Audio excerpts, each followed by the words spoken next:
Yo, yo, yo, what's up, everybody? Chris here from Esports News, back at it again with another video. Today I'm going to be bringing you guys a quick recap as to what happened during today's matches my time, as well as what you guys can expect going into today's matches your time, and of course being Sundays. Now, kicking things off today, we of course had the Paris Legion taking on the London Royal Ravens, and you guys know I was expecting it to be a pretty decisive victory for the Legion. I thought they'd win this series 3-1. I thought based on how they played against the Thieves, who we all thought were a pretty strong team, they would follow that up with another great performance against, of course, the London Royal Ravens and secure winners bracket in the process. But that didn't come to fruition. They ended up losing 3-2. Looking at the map one, it was 250 to 136, and it was kind of a blowout. Since we had so many maps, I'm not really going to look at every map in depth. So looking at the leading performers on both sides, of course, Aqua stood out with a 1.25. And Afro and Shawnee on the Ravens side stood out with a 1.75 and 1.33 respectively. Afro was frying the entire series. He had 102 kills, 76 deaths, plus 26 with a 1.34 KD. Guy was frying. And yeah, I mean, that really helped them to get the win. First map 2, Moscow S&D was a 6-5 in favor of the Ravens. It went to round 11. And Paul X had a very, very strong performance. He went 15-6. And yeah, it was just his map. He was just in control the entire time up until the end. And it was a great showing for the Ravens.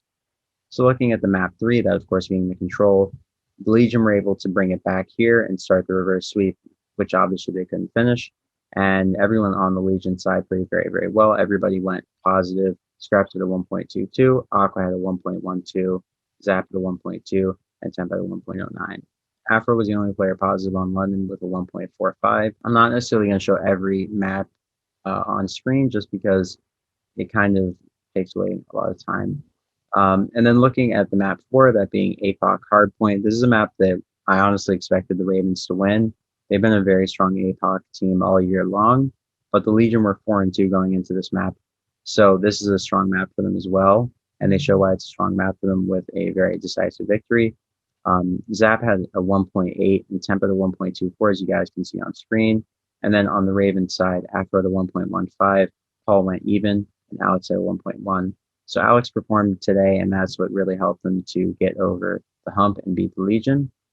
And then in the game 5, this of course went all the way to round 11, and everybody on the Legion side, with the exception of Temp, was playing relatively well. Aqua had a 1.83, Scraps had a 1.6, and then on the London Royal Ravens side, no one really played all that well apart from apart from Alex. He had a 1.29, and he was just getting a lot of like 2 pieces top piano. It was really odd because Paris kept challenging him top piano. It made no sense. But yeah, great performance from the Ravens overall. Looking at the series stats, Afro was the KD leader on the Ravens, as I said before, with a 1.34 KD. He just went crazy, and he willed them to that win, honestly. Shawnee had a 0.94, Paul had a 0.95, and Alex had a 0.86.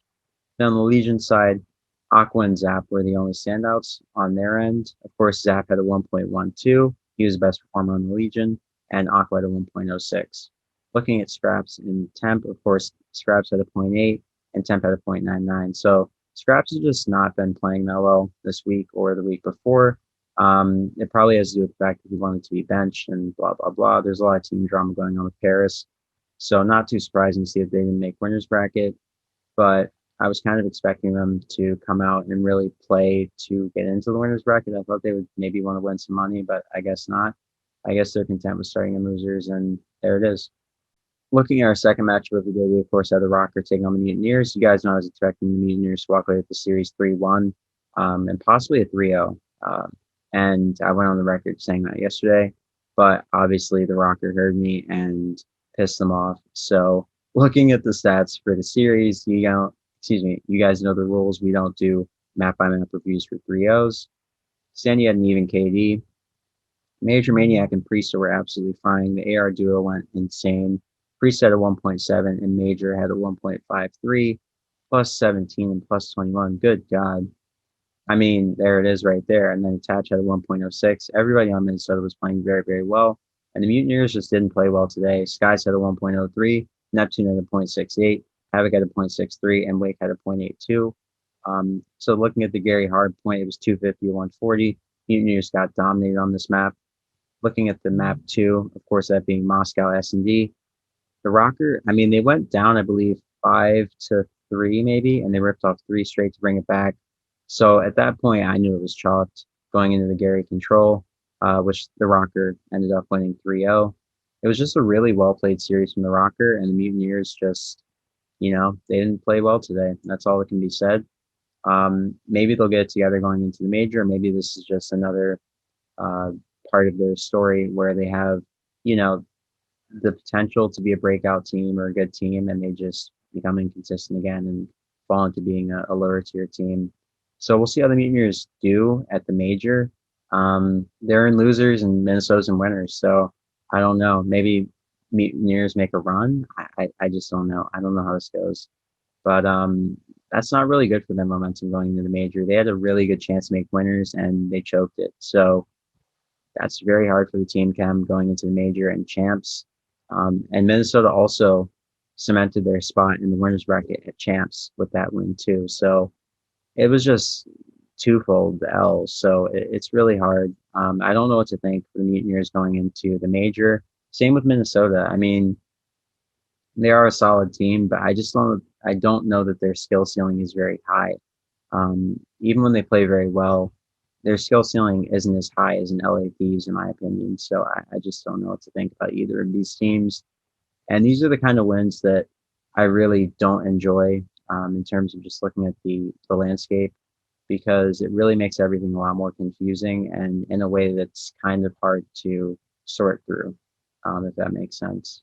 Like, I don't know if Florida's really good and they just had an off day, or if they're bad and they just had a few really good performances where they played out of their minds. It just makes a lot of questions come to fruition that wouldn't naturally arise if teams were handling business right. So yeah, these kind of wins are tough. But enough about that. Looking at our last match of the day, we had Optic Chicago taking on the LA Thieves, and you guys know, you guys know I was expecting Optic to walk away with the 3-0, but the opposite happened. Thieves won 3-2, and map by map, they just came right back. Of course, Moscow Hardpoint went Optic's way without a doubt. Scump went 22-8, hit a 2.75 KD. Envoy followed him up to 2.1. Dash hit a 1.42 and Formine a 0.87. And then everybody on Thieves went negative, so there it is. Looking at map 2, that of course being Express S&D, it was a 6-1 for Optic. Scump had a 2.67, Dash hit a 3.3, and Slasher's the only player positive on Thieves with 1.17. Looking at the map 3, that of course being Checkmate Control, the Thieves really just kicked into the next year here. Draza and Kenny were going crazy on the tail end of the game. Of course, rounds 3 and 4 where Draza and Kenny really took over and left their mark on the game. Kenny had a few really big 2 pieces, 3 pieces, etc. And Draza was just holding plane control the entire time. And that's what helped him to win the Checkmate Control, one of Optic's strongest map and mode combinations in the CDL. So this is where the reverse sweep started, of course. The momentum change, and then Optic lost Checkmate Hardpoint 250-196. They were just getting out-rotated and quite frankly fried by Kenny. He was the man of the match here. He had a 1.63 KD, and he was frying the entire time. He was doing it all. He was YYing all over the place, and he was just having. Slasher followed him up with a 1.04. And then on the Optic Chicago side, only player positive was Scump with a 1.07, so marginally positive. It was a great showing for the Thieves on map 4. They just had more map control, and Ken was just playing really, really well. So there it is. And then in the game 5, the only player that really played well for the Optic side was Formal. He had a 1.4, and then everybody on Thieves did their job, right? Like Kenny and Slasher, your AR duo, they went even, and then Drazen had a 2 KD, and John had a 0.83. So everybody was contributing pretty equally, and that's what really tells the story here. Thieves, they just played really well as a team on the tail end of this series, and that's how they were able to get the reverse sweep. And then Optic, they just started playing very solo heavy, and they stopped playing really their team game, which they played very, very well on maps 1 and 2. So I'm hoping that they can really get back to basics, just get back to what we saw in the beginning of this stage, playing very well as a team, emphasizing the fundamentals, and being disciplined. If they can do that, they can definitely make a run at the major. But if not, it's going to be more of the same, more disappointment, more heartbreak, and just more inconsistent finishes. Now looking at series stats, of course, Scump was frying. He had a 1.26, Formal had a 0.96, Envoy had a 0.96, and then Dashy had a 1.11 for the Optic Chicago side. Now on the Thieves side, John had a 0.76, Draza had a 0.91, and Slasher had a 0.94. And then you have Kenny with a 1.13, and they somehow win the series. I mean, it's wild, man. These players have been put to bed, and then they just brought it back behind a really strong performance from Kenny on maps 3, 4, and 5. And there it is. Like, it was a crazy series, and it definitely lived up to all the hype. But it also creates more questions. Is Thieves the team to watch going into this major? Are they going to make a crazy run? Is Optic able to make a crazy run? Is this loss going to really like shake their confidence and make them kind of trash going into the major and basically where they were going into the last major, like really uncertain? Or are they going to say, hey, we beat Faze, that was our big test. We got the number one seed, we got a bye, and let's make this run. Maybe they'll make the run, but we'll see. I mean, they have top three secured if they can just win one match. But I believe the team that they would play would likely be Toronto from that side of the bracket. So we'll see how it goes. No, Minnesota. I think they play Minnesota or Thieves. I'm pretty sure that's how it goes down. Yeah, I think that's how it goes down. So they'll likely play Thieves again. So that would be good if it was a rematch. I think they would take the rematch, obviously. But if Thieves are playing this well, who knows? Well, that's enough rambling for me. Looking ahead to tomorrow's matches, we of course kick things off with the Seattle Surge taking on the Los Angeles Gorillas, and I think the Surge are going to farm Gorilla points for I think the first time this season. Is this their? No, this isn't their first matchup. This might be their second or third matchup, but Surge are farming Gorilla points tomorrow. You heard it here first. Free CDL points for the Surge. Gorillas are down bad. I'll call it a 3-0. I'll say 3-0. I think the Surge are going to just chalk it, probably throw GAs away, and I think it's just going to be an entertaining series. But we'll see. I think it's a 3-0 for Surge, though. I think Gorillas are just in a really bad spot as a team with the recent roster changes they made, taking Sheen, who was their best statistical player, out for Mental, who was coming in for challengers. It just, a lot of it just doesn't make any sense. So 3-0 Seattle is my call. Looking at our next match, we have Atlanta taking on the New York Subliners. I think this is another 3-0. Obviously, the Subliners have Diamond kind of filling in for Clay right now, but I think Atlanta Faze will be looking to rebound after that loss to Optic, excuse me. And I think they get it here. I think they 3-0 New York Subliners, and they're looking for a big momentum boost going into the major.